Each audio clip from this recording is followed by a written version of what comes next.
By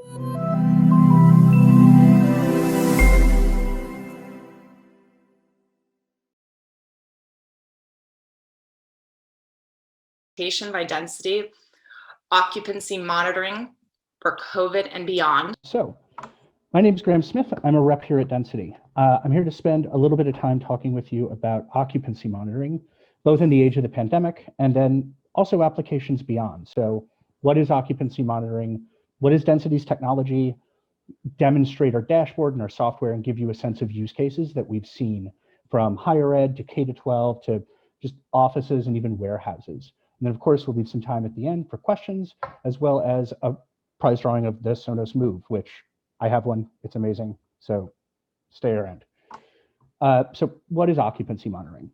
It is about monitoring occupancy, but really what it's about is using technology to bring data to your real estate portfolio, which is to say, a lot of real estate discussions that we see start with kind of very fuzzy language.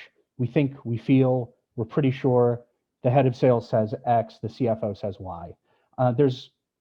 Real estate is such a large category of expense, but we have not had any ability to get a sense of voice to it, of really hard numbers until now. And that's what occupancy monitoring is about. If you think of this picture as kind of a pyramid, at the very bottom, the most important is security and safety. That's getting people back to the office, getting them back to campus, doing whatever you need to do. Without that, what is the point of real estate in general, right? But as you go up, there are longer term benefits as we get beyond a pandemic, as we get to whatever the next normal looks like. It's optimizing your real estate portfolio so that you're not spending unnecessarily. It's cleaning to usage as opposed to just when you think you have to, and saving yourself that OpEx. And then there's also even longer term yields in overall experience and efficiency. And we'll show you all of that as we go. You know, taking a look at the photo on the right, I don't think anybody here would have given this a second thought 12 months ago. It would not have been controversial or concerning. Obviously, that has changed for most all of us. And the question is, what do we do, right? As IT professionals, facilities professionals, administrators, what have you, what do we do? It's not feasible to build a hermetically sealed environment, but something has to be done to get people back into the office and to make them feel safe doing so. And that's where Density's Safety Suite comes in. So we provide an occupancy monitoring sensor and technology more broadly that will help you do a few things. Internally, that more administrator side, it will help you work proactively in health and safety rather than reactively. And it will help you make long-term data-driven plans on how to arrange your office and arrange your space or your campus or whatever to ensure maximum health and safety and again, confidence. And with the understanding that building a bubble around people is not possible or feasible at least, what do we do? How do we communicate this data through things like the digital signage that you see on the right and some other ways I'll show you in a little bit. So in other words, it's a suite of tools for you internally and then external communication to your stakeholders like employees and students to help them make the most informed choices possible. Density itself, it is really two components. There is the sensor on the left, and then on the right is our software dashboard, which takes the sensor, by far the best way of counting people that exists in the market, and then elevates that to occupancy monitoring to making those data-driven decisions. We believe that a best-in-class method of people counting is based on three core tenets. First and foremost, anonymity. We believe hard and fast that you should not have to give up your privacy in the form of PII collection, like a camera or anything else, in order to move around a space safely and make good decisions and feel okay with what you're doing. But also accuracy and immediacy or real-timeliness are also relevant, because if I'm looking to go into a restroom and I have a nice sign that's telling me what the real-time occupancy is, so that I don't have to touch that doorknob or risk getting into close contact with other people, if that data isn't accurate, what's its use? Similarly, if real-timeliness, if I'm waiting 3 to 5 minutes for that data to update, that isn't really useful either. Density thinks of immediacy as being 0.7 of 1 second updates. And I'll show you in just a moment exactly how we collect this data. But density sensors are threshold based. So if you take a look at this photo, the very top in the foreground, there are 3 density sensors strung together. They're creating a single threshold. And then at the very back, there is another density sensor over that doorway. And they're kind of actually like the Sonos that we're giving away. You pair them together to create multiple devices in a single room to give that room its own capacity. So for instance, I am walking into this empty cafeteria. I walk under that first set of threshold sensors, and it registers a count on our dashboard of +1. Somebody has walked in, they know not who. And it does that within 1 second. And then I walk out the other doorway, and sure enough, sensor recognizes a count of -1. They reconcile and they know within a matter of a second, there are 0 net occupants in there. That is reflected in everything that you'll see going forward. It's also worth noting, all of this data can be pulled from our very robust and open API. We are not the only tool in your toolkit. I'm sure LightWerks has worked with you on many other things. So please get in touch with your LightWerks rep and we can make sure to help you find this data where you need. But the sensor itself works using infrared. So we use light to build a depth measurement like you'll see on the left-hand side. That's what confers anonymity. There is no camera involved. There is no temperature reading or Wi-Fi access or anything else. It simply uses light to build a picture of what's happening beneath it. You'll see it is anonymous. And then what confers that greater accuracy over things like camera-based solutions is our algorithm, which is trained per doorway over which it is installed to look for human heads. So when you consider, say, a college campus, there might be trash cans or backpacks or roller bags, or in a corporate environment, there could be emotional support animals, all sorts of different things that can throw off count from other solutions. Density is training our sensors to just look for human heads and continue doing so. That's how we get more accuracy. Because it's worth noting, the camera-based solutions that you're probably seeing in the market or have seen, cameras are like people. They're great at telling the difference between Mariel and Dave and Nicole's faces, but as people move in and out of space, they kind of get lost. A little more peace of mind on our security. This is what is stored in our cloud after sensor calibration. What time did an event happen? Was it an entrance or an exit? +1, -1? What sensor was triggered? Now I'm about to kick off our demo, but I always like to ask people to keep this particular photo in mind. What if you could have this kind of signage outside of a dining hall or a restroom or any number of other things? This is the real yield of occupancy monitoring. And with just 1 second here, I'm going to swap over. Thanks for your time. And you should be able to see my dashboard. So density thinks of space broadly as a hierarchy, which is to say, those of you with schools might have multiple buildings on your campus, and even an office, right, might have multiple offices in one city, right? Headquarters, maybe a WeWork, some other stuff. But either way, you'll be able to see your full portfolio over here. And what is a building? A building is ultimately a collection of floors. And what is a floor? It's a collection of rooms.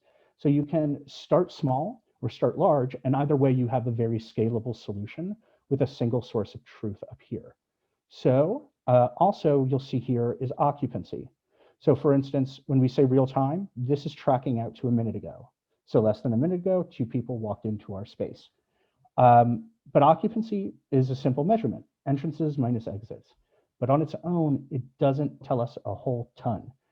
If there's 850 people in a football stadium, I'm not worried. If there's 850 people in one floor of, my company's office, we're very worried. And that's where target capacity and legal capacity comes in over here. So pre-pandemic, everybody wanted to densify as much as possible. That's where legal capacity came in. Target is really more about social distancing. And that is set for every environment that you're seeing here. So every room can have its own capacities, every floor, everything. And then you'll be able to use that to give you a percent fullness. So for somebody who is navigating an office, be it one of the administrators with dashboard access or just a different person, regardless, humans will see a percent fullness as a much easier number to get their heads around. So as an administrator, once again, I have access to this dashboard. I'm seeing this data and I'm seeing it collect over time, right? So I can start exporting this data via our API to other sources or just as an Excel sheet. And I can start saying, okay, what do our trend lines in occupancy for different spaces look like? But now we want to help you all be proactive and in real time. So let's say, for instance, I have a dining hall. And this was a huge use case that I've spoken with many universities and many corporate customers about as well. How do we get ahead of overcapacity, right? If we are setting a capacity of 200 people, 201 is us being reactive and highly concerning. So that's where learning comes in. This can be enabled to work through Slack or email, or again, any number of options via API, but SMS is nice and easy and everybody has a phone. So I can say, if I'm shooting for no more than 200 people, I'm going to be going about my day. Density, text me when there's more than 150 people in that room, please.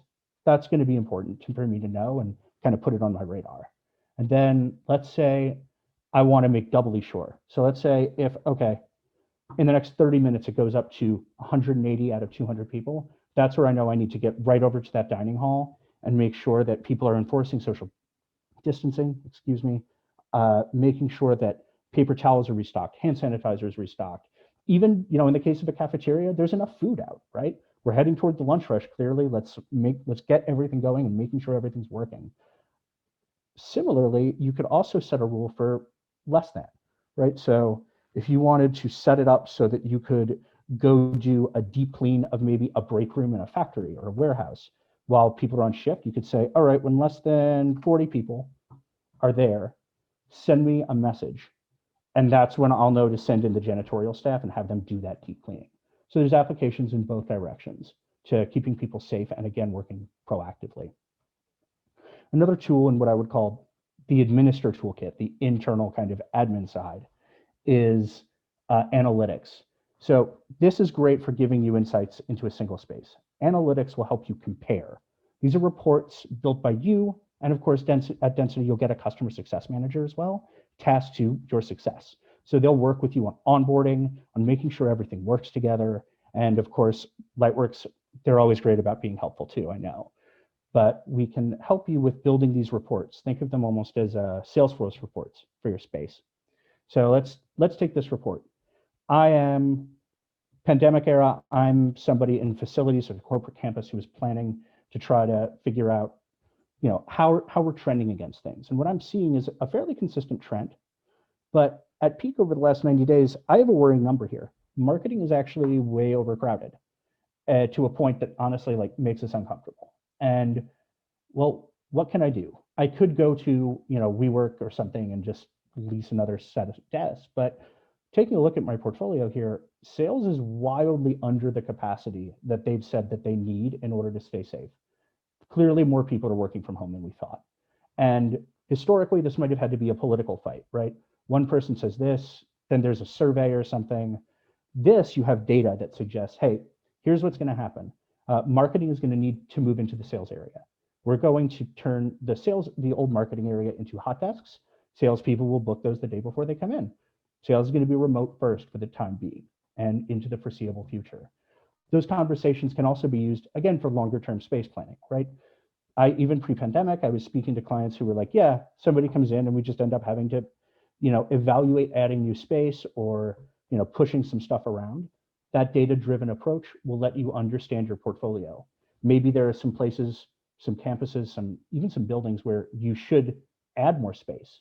And then there are going to be others maybe where it's time to break that lease or it's time to repurpose that into something else. The same is true here, by the way, for higher education. While dining hall use cases, library use cases for social distancing with real-time data are great, I was actually working with a university in Texas who said, we have 2 rooms and we have one's like very hardcore break room, like snacks, whole thing. The other one is a very deep, quiet study room. And they have a 3rd space potentially coming online and they're wondering, what do we do with it? Well, they're going to be able to use density data to compare what demand is for each one, and then use that to actually inform a better, more student responsive campus environment. Not to mention being able to go back and use spaces to track hours used. So again, a library situation, they have a bunch of students who are looking to say, they're all screaming at the top of their lungs, you need to be open 24 hours, it's super important to us. Well, that's great to that cluster of students who are constantly emailing them. But what would the data tell them in terms of occupancy, tending toward a 9 p.m. or 10 p.m. closing time. Are there actually enough students in there to justify this? Or is this a few people being very loud and banging the drum? So that's been a lot. I'm sure there are questions, but now I want to move into the student employee facing stuff, right? This is great for administrators. How do we communicate this to everybody? Well, again, all of this is done via API. So you can move this occupancy data into something like a bright sign via API. LightWerks has done some great work with them, as have we. We'd be excited to hear more about that. But also, Density has its own digital signage application, as you'll see here. So what I can do is, for instance, I'm going to stand up my display branding here, but I'm going to add a display. Let's say I have a small dining hall that I'm calling Workshop Closet, and it's going to have I'm okay with it having 200 people in it, right? This maps against the spaces that we saw on the first page. And then I'm going to choose the name for it here. I'm going to choose my display type. Broadly, anything with a modern web browser works. I'm sure LightWorks has some great ideas on what will work best for your environments. But let's say I'm going to use a television of some stripe. These different options are useful. Personally, I don't like using wait time, especially for restroom use cases, as that introduces some privacy things. But perhaps for a dining hall, I would like to know what the wait time is, right? What's on average the amount of time that somebody spends here? And then sidebar. So I can use this to actually give even more context to my conversations. So what I can do is say, I maybe don't just have one dining hall, I have several, and I want students to be able to figure out where they're going to go. I'm going to find the other spaces where the other dining halls where I've set this up. Give it a moment. I'm going to save this. Now I'm going to go log into my tablet, my TV, what have you, and I'm going to pop this open. Pardon? And now I've implemented digital signage. So I'm very quickly and easily able to kind of give students a heads up display, or employees traversing an office looking for restrooms, doing whatever. Again, a heads up display for what's available and giving them the ability to make informed, socially distant, safe choices. Importantly, these links, they're authenticated and they're long lived, and they're just standard web links. So some folks, I believe BrightSign as well as others, have the ability to take web links as a carousel. So you could just quickly and easily even toss this in. Again, we'll continue to respect your existing investments. We want you to be successful, but it's a quick and easy way to make sure that you're communicating this info. And then also, another option that we're seeing, especially with schools, even K-12, is QR codes. Students have phones, employees have phones. They come by and they just scan. You feed this into a QR code reader, print that out, put it up on a wall. Somebody comes by and just slaps the QR code. And then, hey, presto, I'm now seeing the occupancy. Last use case for this is actually really for offices where, average commute time in the United States is, I think, still about 25 minutes each way. So what if you could put this in, say, your company Slack channel or Teams channel for your office, right? SF, LA, Idaho, what have you. And then somebody could actually check this before they went to the office, right? So they can say, all right, the office is already like 30, 40% full against the numbers that we're specifying for distancing. That's a little concerning to me. I think I'm not going to drive in today, right? Rather than driving 25 minutes, getting there saying, shoot, and then either deciding to work outside of their comfort zone or drive all the way back and having burned an hour of time. It's a way to save time. It's a way to, again, make people get ahead of any decision-making process as informed as possible. We have some other bells and whistles to density, but very quickly, dashboards. Dashboards are in the same way that you use digital signage and the API to communicate to people in the way that you want. Dashboards are easy way for you to elevate the conversation to a C-suite, to a board of directors who are interested in how your space is performing. Again, near term and long term, right? Are we going to need to lease a new building? Are we going to, simply pull up stakes entirely? These reports, customer success and you will build together. They'll also check in on you and make sure that you're having a great experience, kind of audit everything and be a general point of reference for you. And you build these reports, and they're essentially testing theories of density. And they'll update themselves automatically. And then let's say every Monday and Friday morning, my CEO Rob and my CFO Stuart are having a meeting. Monday's about COVID response, Friday's about long-term real estate planning. I hit this, I hit that, and then every Monday and Friday morning at 6 a.m. Pacific time, this will go out to them. It'll inform a better meeting, it'll keep everybody on the same page, and whoever's setting this up will look like a rock star without having to spend all day Sunday in front of an Excel sheet. So there's a little bit of a win for everybody. And with that, I'm good to go on questions. So let me see. What can I do to help? So Graham, okay, a couple questions came in. Yeah. Let's see what those are. Thanks so much, Graham. That was excellent. At this point, I'm going to take a look at our Q&A.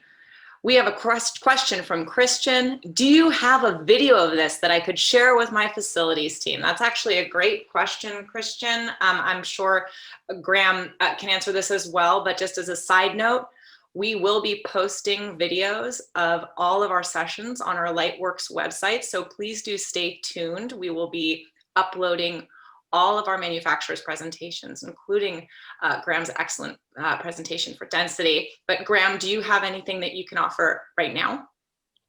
Yes, we have some stuff on our YouTube page. However, that said, if you want something a little more tailored to your needs, feel free to get in touch with your LightWorks rep and they'll find some time with density. We'll happily spend 30, 45 minutes taking your facilities team through the platform and going into some more depth on some other topics as well. I was obviously higher level than some of the questions your facilities team might have. Excellent, thank you. We have another question. What if a company wanted to ID tag certain visitors? Got it. Okay, so contact tracing is kind of what I'm going to hear. What I would say is density was by nature designed to be anonymous. We don't want to betray that privacy in people. If you want to ID tag people, I personally like working with other companies that do require people to sign into areas or do access control. This would actually be a great thing for your LightWorks rep to work with us on. I'm sure you probably already have technologies in place that we can supplement for that, but density on its own would not. Thanks so much, Graham. We have another question from Melissa. What's the minimum square footage in which this will be effective? Thanks, Melissa. Yes, thank you, Melissa. Good question. So density itself, the sensor as it exists today is threshold based, which is to say it goes over doorways. So it's not about square footage, it's about entrances and exits. We are coming out with a sensor early next year that we're calling Open Area. We recently announced it. We are scheduling demos for it. Again, feel free to talk to your LightWorks rep and we'll get something set up that will help you understand how people move around inside of a space, right? Are they using this sofa, this desk, that sort of thing. So that's coming and that will work with an area of up to 1,300 square feet. Thanks so much. Question from Bob. What is the realistic time to create the suite of reports you've shared? Is there a starter set? Oh, good question, Bob. There are a couple like suggested starter sets, but the time is pretty much immediate. It's very kind of Salesforce-like in that we want to make it drag and drop. I can actually show you how to get started on one, but your customer success manager is also going to be here to help. Broadly, let's see, just finding my screen share button. Oops, sorry. Do you mind grabbing? Yeah, let me stop sharing. Thanks so much. Nicole. Thanks. So you can see here, right? You create a new report and then you just start kind of filling stuff in, right? So I select my spaces, you know, do I want to find all my rooms here that I've designated as conference rooms, and then I just continue compiling information inward. We want it to be very easy. It does not require coding or anything like that. Thanks so much. We have a question from Rob. Are you currently deployed in any schools right now and what size? Good question. We are deployed in 3 out of 8 Ivy League schools, universities ranging from, let's see, I think we can mention Mercer, we're with NYU and many others. The question isn't really, it's a little odd. The question isn't about what size company. The question is about the size of the problem you want to solve. So I recommend people start with something identifiable. I'm happy to take information and follow up with you, but if there's a specific question you want to answer, let's figure out how we can help you answer it. Excellent. We have another question from Joe. How about occupancy tracking in open courtyards? Good question, Joe. So the density sensor is actually built for indoor use. Density is built for indoors, climate-controlled environments. So corporate real estate campuses, factories, warehouses, that sort of thing. It does not work outdoors. To my knowledge, there have been some efforts at building some sensors out there that work outdoors. I haven't heard much about them. Like, I haven't heard stories from anybody in the space who's been, this is the ultimate sensor for outdoors. But if I'm happy to sit down with you and try to do some more research if you like. Thanks so much. Do we have any other questions? I have a question, if I may. This is David. Graham, thanks so much for being here. And perhaps you mentioned it at the beginning, but you spoke about how applicable this is, post-COVID or pre-COVID. But can you just describe safe by density? Just how is that a specific product, or is it just a piece of the product? I've had a little difficulty kind of putting that in a place in my mind. Totally. I apologize. I've drunk the density Kool-Aid a little too hard, and I'm assuming some knowledge. Density is purchased as a suite. There is the hardware and there is the software. So everything you see was actually launched by us into the product in April and May. So we simply added it to the existing customer base as just a value add. You do not have to buy, as your LightWerks reps will show you, you do not have to go through some like 15-item checklist like you're buying a car. Everything is all inclusive from the ground up. So SAFE is really just a suite, perhaps, of features SAFE that help. could be thought of as a bundling of a subset of features that we developed to help people stay safe. Great.